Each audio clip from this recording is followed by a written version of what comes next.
नमस्कार. मी भाऊ तोरसेकर. तुम्ही बघत आहात प्रतिपक्ष. मित्रांनो, तुम्हाला आठवत असेल अगदी अलीकडे कदाचित 8-10 दिवसापूर्वी कधीतरी मुंबई हायकोर्टाच्या न्यायमूर्ती म्हणून आरती साठे नावाच्या एका महिलेची निवड झाल्यानंतर जी काय अक्कल पाजळली गेली अनेकांकडून, त्यामध्ये शरद पवारांचे लाडके नातू रोहित पवार यांनी जे काय अकलेचे तारे तोडले होते, त्यामुळे मला संताप अनावर झाला होता. आणि नाकाचा शेंबूड पुसायला शिका अशा शेलक्या भाषेमध्ये मी शीर्षकासकट व्हिडिओ केला होता. आणि मला खरंच राग आला, खरंच राग आला होता. आणि माझ्या मनातल्या ज्या भावना होत्या त्या जर पवार कुटुंबातल्या कोणालाही कळल्या असतील तर त्याचं नाव अजितदादा पवार आहे. वास्तविक अशा प्रकारची प्रतिक्रिया उमटली तर घरातल्या सगळ्यात वडीलधाऱ्या म्हणजे शरद पवारांसारख्या व्यक्तीने रोहितच्या आजोबांनी त्याची दखल घ्यायला पाहिजे होती. आणि जमलंच तर बोलवून 2-4 कानफटीत वाजवायला पाहिजे होत्या. गधड्या, तुला आमदार केला तो नसलेली अक्कल बरळण्यासाठी नाही, किंवा गेला बाजार ज्या लाडक्या आत्या आहेत रोहितच्या, सुप्रिया सुळे, यांनी तरी रोहित पवारला बोलवून रोजच्या रोज बोललंच पाहिजे असं नाही, हे 4 शहाणपणाचे शब्द ऐकवायला हरकत नव्हती. पण जेव्हा घरातलीच माणसं आपल्या घरातलं शेफारलेलं पोर असतं त्याचं कौतुक करतात आणि कौतुक 4 जणांना सांगतात, 4 चौघात त्याला निवडणुकीसाठी उभा करतात, तेव्हा त्या कार्ट्याने आपल्या अंगात नसलेले गुण उधळायला सुरुवात केली तर नवल मानण्याचं काही कारण नाही. तेव्हा रोहित पवार ही शरद पवारांची देण आहे, समाजाला भेट आहे, हे लक्षात घेतलं पाहिजे. आणि कोणीतरी त्याचे कान टोचायला पाहिजे होते. जाहीररीत्या त्यांना खाजगीत करायला हरकत नाही, पण जगातल्या प्रत्येक घटनेवर म्हणजे अगदी तिकडे ट्रम्प काय बोलला, युक्रेनचं युद्ध होणार की नाही, नेत्यानाहूचं काय, या सगळ्या गोष्टीबद्दल बोलण्या इतकं ज्ञान तुम्हाला मिळालं कधी? कधीतरी जगात काय घडतंय त्याच्यावरची पुस्तकं वाचा, त्याच्यावरचे अभ्यासपूर्ण लेख वाचा, पण त्याची गरजच नाही. ही राहुल गांधींची जनरेशन आहे.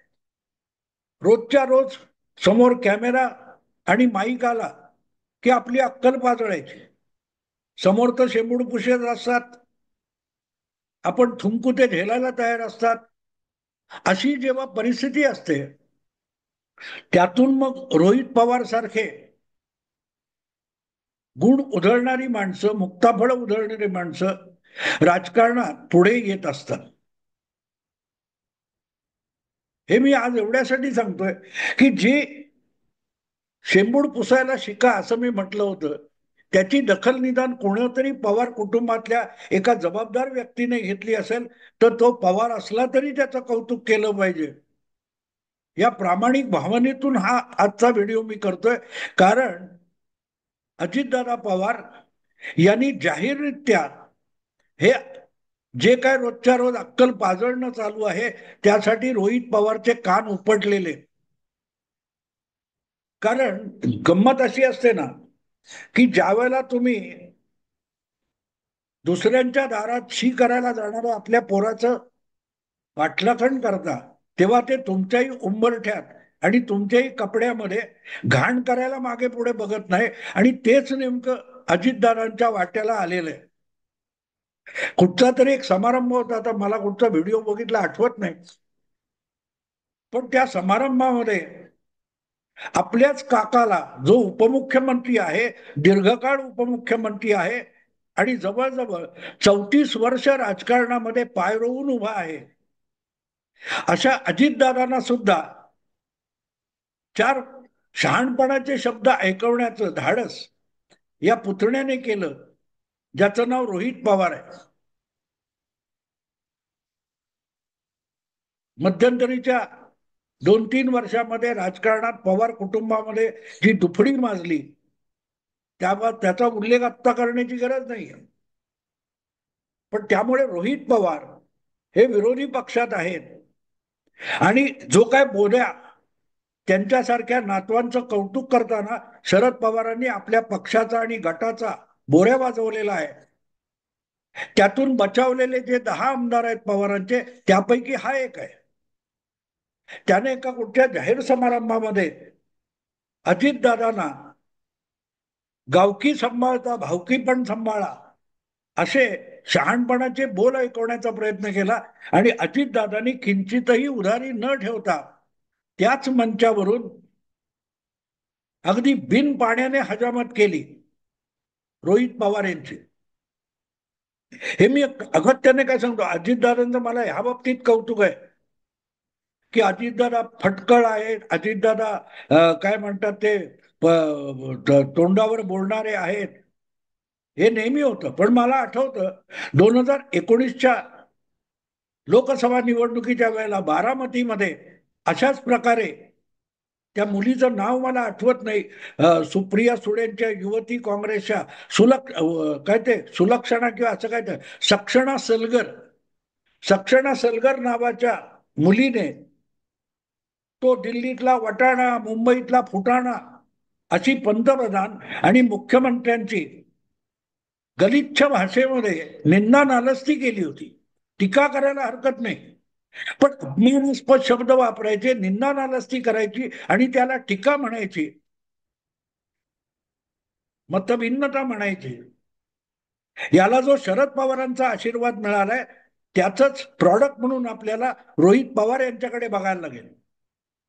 आता ते कधी आजोबांच्याही मांडीवर शी करतात याची मला प्रतीक्षा आहे. असो, पण मला आठवतं की सक्षणा सलगर यांनी जी काय आगाऊपणा केला आणि ती बोलत होती तेव्हा बाजूला बसलेल्या सुप्रिया ताईंना पंतप्रधान आणि मुख्यमंत्र्याबद्दल असे शब्द वापरायचे का आणि ते योग्य आहे का असं तिथल्या तिथे त्या मंचावरच सुप्रिया ताईंना अजितदादांनी ऐकवलं होतं. आणि सुप्रियाताईंनी अशीच भाषा ग्रामीण भागात चालते अशी सारवासारव केली होती. नंतर जेव्हा आपलं भाषण होतं तेव्हा अजितदादांनी हा किस्सा सुप्रियाताईंनी सुद्धा पाठराखण केली असं सांगत सक्षणा सलगरला 4 खडे बोल त्याच मंचावरून ऐकवले होते आणि सुप्रियाला सुद्धा ऐकवले होते. ग्रामीण भागात चालत असेल, पण साहेब बसले म्हणजे शरद पवार पण मंचावर असताना पंतप्रधानांची आणि मुख्यमंत्र्यांची अशी शेलक्या भाषेमध्ये टवाळी करणं योग्य नाही, हे बोलण्याचं धाडस अजितदादांनी केलेलं होतं. मला वाटतं 2019च्या निवडणुकीतला बारामतीची जी शेवटची सभा होती सुप्रियाताईंच्या प्रचाराची आणि त्यामुळे अजितदादांचं मला कौतुक आहे. मी त्याचा संदर्भ अनेकदा देत असतो, त्यांचे टीकाही करतो त्यांच्यावर. पण एक गोष्ट आहे की अजितदादा जितके फटकळ आहेत तेवढे नेमके जखमेवर बोट ठेवणारे सुद्धा आहेत. आणि म्हणून गावकी सांभाळता तर भावकी सांभाळायला पाहिजे म्हटल्यावर जो काय शालजोडीतला हाणलेला आहे आपल्या पुतण्याला, भावकी सांभाळली नसती तर पोस्टल मतांच्या बळावर निवडून आला नसताच, हे त्याच मंचावरून अजितदादांनी रोहितला ऐकवलं आणि ते महत्वाचं होतं. खरोखरच भावकी सांभाळली नसती तर रोहितला सुद्धा त्या 10 आमदारात स्थान मिळालं नसतं.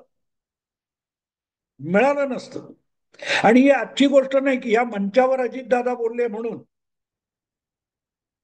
मला आठवतं निवडणुका संपल्यानंतरचा एक प्रसंग आहे विधानसभेच्या आवारातला किंवा कुठला. मी तिकडे फिरकलो नाही म्हणून निवडून आलास, हे अजितदादांनी निवडणुकीनंतर पहिल्यांदा समोर रोहित आला तेव्हा सरळ सरळ 4 चौघात बोललेले आहेत अजितदादा. आणि तेच आज त्यांनी अगदी कान पिळून सांगितलेलं आहे की गावकी सोड भावकीत होतो म्हणून आलो नाही. आणि खरंच अजितदादांनी जर एक फेरी मारली असती रोहितच्या मतदारसंघात तर बोलती बंद झाली असती. पण मुद्दा असा असतो की हे जे काय आगाऊपणा चालतो, या आगाऊपणाला कुठेतरी लिमिट लावलं पाहिजे. हे पण त्यांनी लक्षात घेतलं तर बरं आहे, पण सांगणार कोण असा प्रश्न असतो या लोकांना. औट घटकेचे आणि अर्ध्या हळकुंडाने पिवळे होणारे रोहित पवार सारखे जे लोक आजकालच्या राजकारणात आलेले आहेत, मला वाटतं त्यावेळेला सुद्धा आधीच्या टर्म मध्ये जेव्हा प्रणिती शिंदे या आमदार होत्या, त्यांनी सुद्धा असंच काहीतरी कान पिचक्या दिलेल्या होत्या. अर्थात प्रणिती शिंदे काय फार मोठ्या नाहीत, त्यांनी आपलं अलीकडेच आपले गुण उधळलेले आहेत, त्यांच्यावर मी वेगळा व्हिडिओ केलेला आहे. पण ही जी पिढी आलेली आहे, कसलाही अभ्यास न करता आपण त्या पदावर आलोय, म्हणून आपण महान झालो, म्हणून जगातल्या कुठल्याही गोष्टीवर प्रतिक्रिया आणि वक्तव्य करण्यापर्यंत शहाणे झालो, अशा थाटात जी माणसं वावरत असतात, समोर बोलणार नाहीत कोणी, पण पाठीमागे बळल्यावर म्हणतील हे काय येडं झालं असं म्हणतील. माझं वय इतकं झालेलं आहे, मलाही माहितीये, माझ्याही मुलीला मी लहानपणापासून वाढवलेली आहे, आज ती शासनामध्ये मोठी अधिकारी आहे. पण जेव्हा लहानपणी तिच्याशी मी जे बोलत होतो ते शहाणपण आज त्याला शिकवत नाही, तिला शिकवत नाही. किंवा पुढच्या पिढीतल्याही पत्रकारांना मी सांभाळून त्यांना समजावण्याचा प्रयत्न करतो. याचं कारण ती मुलं राहिलेली नसतात, ती मोठी झालेली असतात. पण वयाने मोठं व्हायचं आणि बुद्धीने बाल राहायचं, ही जी काय मानसिकता हल्लीच्या अनेक बुद्धिजीवी पत्रकार आणि राजकारण्यांमध्ये आलेली आहे, त्याला वेळच्या वेळी कानफटलंच पाहिजे. आणि अजितदादा त्यांच्या समोर येणाऱ्या पत्रकारांसकट अशा राजकारण्यांनाही वेळच्या वेळी कानफटतात, हे चांगलं आहे. हे अनेकांनी केलं पाहिजे, अनेकांनी केलं पाहिजे. कधी कधी मला वाटतं फडणवीस किंवा एकनाथ शिंदे पण बोलतात. संजय राऊतने असं म्हटले, अरे काय कुठला प्रश्न विचारता. म्हणजे संजय राऊतने शी केली हे तुम्हाला बासुंदी वाटत असेल, पण जग त्याला बासुंदी म्हणत नाही, त्याला विष्ठा म्हणतात.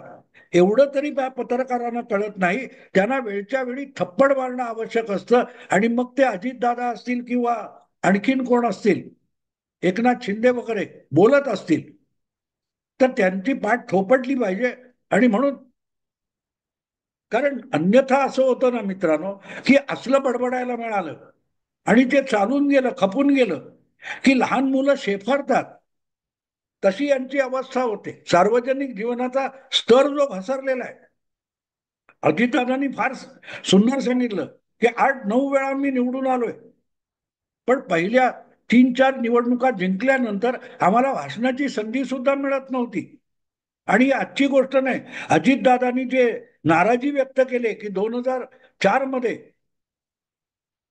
जेव्हा काँग्रेस आणि राष्ट्रवादी यामध्ये राष्ट्रवादीचे 1 का 2 आमदार जास्त होते, तेव्हा मुख्यमंत्रीपद राष्ट्रवादीला मिळायला पाहिजे होतं. ही जी तक्रार अजितदादांनी केली होती वारंवार 2 वर्षापूर्वी, तेव्हा ते एक गोष्ट सांगत होते, पण आम्ही तेव्हा छोटे होतो, जे ज्येष्ठ होते छगन भुजबळ वगैरे ज्येष्ठ होते, त्यांनी बोलायला पाहिजे होतं. आणि आज जेव्हा अजितदादा रोहितचा कान पिळताना सांगतात की 4-4 वेळा आमदार झाल्यानंतर एवढं चुरू चुरू बोलत नव्हतो, पण अजितदादांनी एक गोष्ट लक्षात घ्यावी की असलं फालतू निरर्थक बोलणं जेव्हा आजोबा सुद्धा खपवून घेतात, आत्या सुद्धा खपवून घेतात, तेव्हाच ते शेंबडं पोर शेफारत असतं. त्या पोराला शेफाराला देणारे खरे गुन्हेगार आहेत. ती एक जुनी कुठची तरी गोष्ट ऐकलेली आठवते की एक मुलगा असंच उचापती करत असतो आणि आई दरवेळेला त्याचं समर्थन करून त्याला पाठीशी घालत असते, आणि ते पोरग इतकं बिघडत जातं की एकदा दरोडा घातला किंवा मर्डर केली म्हणून त्याला शिक्षा होते, फाशीची शिक्षा होते. तेव्हा शेवटची इच्छा विचारल्यावर तो म्हणतो की मला आईला भेटायचंय. आणि आईला जेव्हा भेटायला त्याला आणतात, तेव्हा तो आईला मिठी मारतो आणि करकचून आईचा कान तुकडा पाडून चावतो. तेव्हा सगळे विचारतात काय, म्हणे वेळच्या वेळेला हिने या कानाने माझ्या विषयीच्या तक्रारी ऐकल्या असत्या आणि मला सुधारलं असतं, तर मी आज फाशीच्या तख्तावर चढलो नसतो. तेव्हा अजितदादा जे बोलतायत ते रोहित पवार विचारात घेतील असं बिलकुल शक्यता नाही. पण अजितदादांचं कौतुक केलं पाहिजे की त्यांनी योग्य वेळेला आपल्या पुतण्याचा कान पकडण्याचं धाडस केलेलं आहे आणि वेळोवेळी त्यांनी केलेलं आहे. तर त्याचं कौतुक पण व्हायला पाहिजे. किंबहुना त्यांचंच नाही, प्रत्येक पक्षातल्या अगदी एकनाथ शिंदे असतील, देवेंद्र फडणवीस असतील, उद्धव ठाकरे असतील, शरद पवार असतील, आणखीन कोणी काँग्रेसचे नेते असतील, त्या सगळ्यांनी आपल्या पक्षातल्या वयाने तरुण, अकलेने कमी असलेल्यांना जर कान पकडले वेळच्या वेळी तर त्यांच्या पक्षाचं भलं होईल. कारण लोक, मतदार असतो तो रोज येऊन तुम्हाला बोलणार नाही की हे चुकलं, तुमच्या नेत्याचं हे चुकलं, हे सांगायला येणार नाही. पण असं मीडियामध्ये झळकण्यासाठी, माध्यमातून आपल्याला हेडलाईन मिळण्यासाठी किंवा आपला चेहरा दिसण्यासाठी जो काय खुळेपणा चालतो, त्याला वेळच्या वेळी जर पायबंद घातला गेला नाही तर तुमच्या पक्षाची जनमानसातली प्रतिमा रसातळाला जात असते. आणि राहुल गांधी हे सगळ्यात मोठं उदाहरण तुमच्या समोर आहे की प्रत्येक वेळेला आपल्या पक्षाची नाचक्की कशी करायची हे राहुल गांधी विचारपूर्वक ठरवतात आणि अंमलात आणतात. आणि तोच रोग, तोच आजार हा वेगवेगळ्या राजकीय पक्षात बोकाळलेला आहे आणि त्याची फार मोठी किंमत त्या त्या पक्षांना मोजावी लागते. मला आठवतं प्रज्ञासिंग ठाकूर ह्या गेल्या लोकसभेमध्ये भोपाळच्या खासदार होत्या. पण एका ठिकाणी बोलताना त्यांनी गोडसेचं कौतुक केलं. गोडसे हा देशभक्त होता असं म्हटलं. तर हिंदुत्ववादी असून सुद्धा नरेंद्र मोदी यांनी प्रज्ञासिंग ठाकूर यांना माफ केलेलं नव्हतं. आणि म्हणून मोदी हा आजच्या सगळ्या पक्षाच्या नेत्यांसाठी एक आदर्श नेता आहे की नेत्यांनी कुठच्या मर्यादा पाळल्या पाहिजेत आणि आपल्या सहकार्यांना कुठच्या मर्यादा पाळायला लावल्या पाहिजेत. याचं आदर्श उदाहरण म्हणजे नरेंद्र मोदी आहे. सुप्रिया ताई असोत किंवा रोहित पवार असोत, जीभ लांब करून उठता बसता यशवंतरावांनी सांगतात यशवंतरावांकडून आम्ही शिकलो, यशवंतरावांची आम्हाला शिकवण आहे. रोहित पवारला यशवंतरावांचं शब्द लिहिता तरी येईल का? यायचं असेल तर एकदाच अजितदादा बोलले होते आणि त्यासाठी त्यांनी अगदी यशवंतराव चव्हाणांच्या समाधीवर जाऊन पापक्षालन केल्यासारखं एक दिवसाचं उपोषण वगैरे, काय काही तासाचं काय ना उपोषण केलं होतं मला आठवतं. यशवंतराव जेव्हा तुम्ही बोलता तेव्हा यशवंतरावांच्या शालीनतेचा श देखील तुम्हाला लिहिता येणार नाही, एवढी तुमची लायकी आहे रोहित पवारची. मी वारंवार यशवंतरावांचं एक वचन सांगतो. काँग्रेस कार्यकर्त्यांना मार्गदर्शन करताना यशवंतरावांनी एक सांगितलेलं महत्वाचं मार्गदर्शन होतं की राजकारणात वावरता तेव्हा काय बोलायचं हे माहिती नसलं तरी काय बोलू नये नक्की माहिती असलं पाहिजे. अन्यथा चुकीचं बोलून तुम्ही पक्षाचं, संघटनेचं आणि समाजाचं नुकसान करत असता. हे रोहित पवारांच्या गावीही नसावं. म्हणून मिळेल तिथे नको ती अक्कल पाजळण्यापर्यंत यांची मजल गेली आहे. आणि खुद्द काकांनाच सार्वजनिक समारंभामध्ये शाल जोडीतून पुतण्याला एक जोडा हाणावा लागला. हे असे लोक परिवाराची सुद्धा प्रतिष्ठा रसातळाला घेऊन जातात. शरद पवारांचं हे पाप आहे की त्यांनी पक्षीय राजकारणाला परिवाराचं राजकारण करून टाकलं आणि म्हणून मग एक नातू आला, दुसरा नातू आला, तिसरा नातू आला, मुलगा आला, पुतण्या आला, मुलगी आली, हे सगळं सुरू झालं.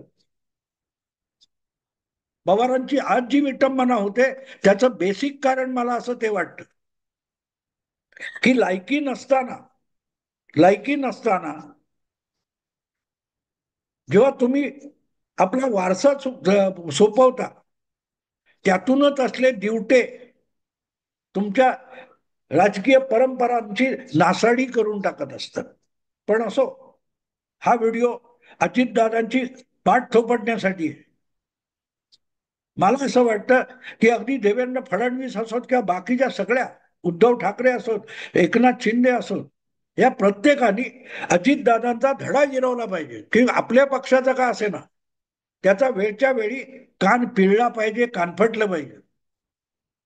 कारण अशा लोकांना तात्पुरती हेडलाईन मिळत असेल आणि मीडियाला ब्रेकिंग न्यूज मिळत असेल, पण ते ज्या पक्षाचं प्रतिनिधित्व करतात त्याची प्रतिष्ठा मातीमोल करत असतात, स्वतःच्या पक्षालाच अडचणीत आणत असतात.